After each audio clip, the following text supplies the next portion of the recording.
If you have been following the news today, you must have heard about how Donald Trump evaded another assassination attempt.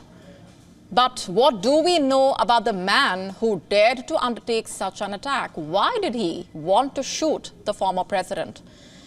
Here's what is known so far. Ryan Routh, the 58-year-old man who was arrested on Sunday for an attempted assassination on Trump, had allegedly expressed the desire to fight and die in Ukraine. It turns out Ryan Routh was one of thousands of foreign volunteers who headed to Ukraine after the Russia-Ukraine war started in February 2022. In fact, reports say that he even reached the Polish border town of Medyka, where he turned up at the office of the Ukrainian International Legion, only to be rejected. And after his rejection by the Ukrainian forces, he reportedly went to Kiev, where he tried to coordinate volunteers by pitching a tent on the capital's Maidan Square.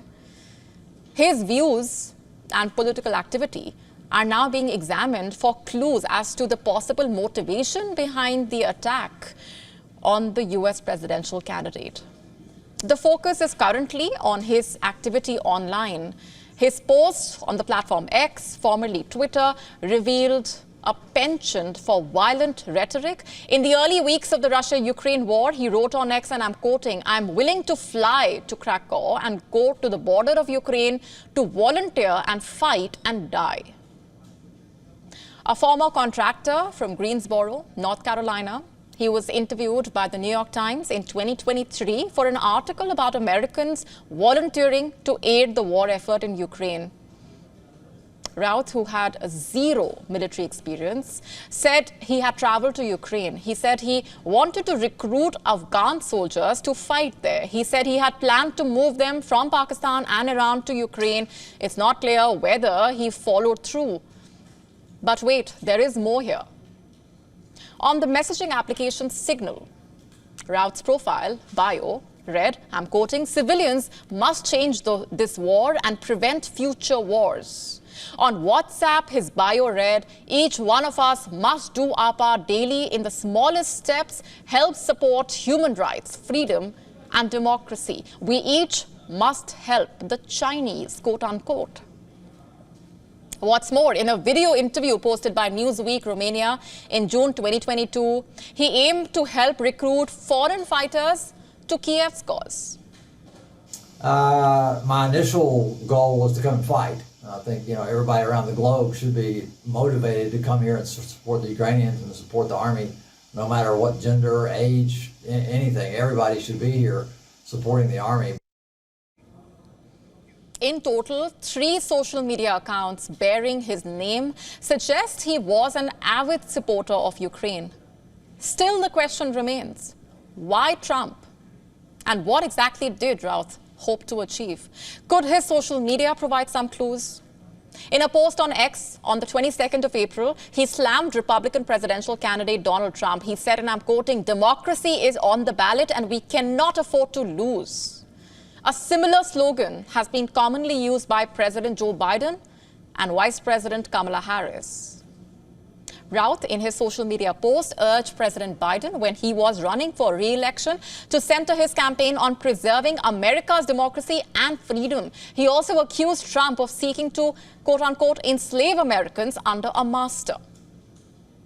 The 58-year-old was reportedly a supporter of both Vivek Ramaswamy and Nikki Haley in the upcoming elections. That's before they decided to drop out of the race.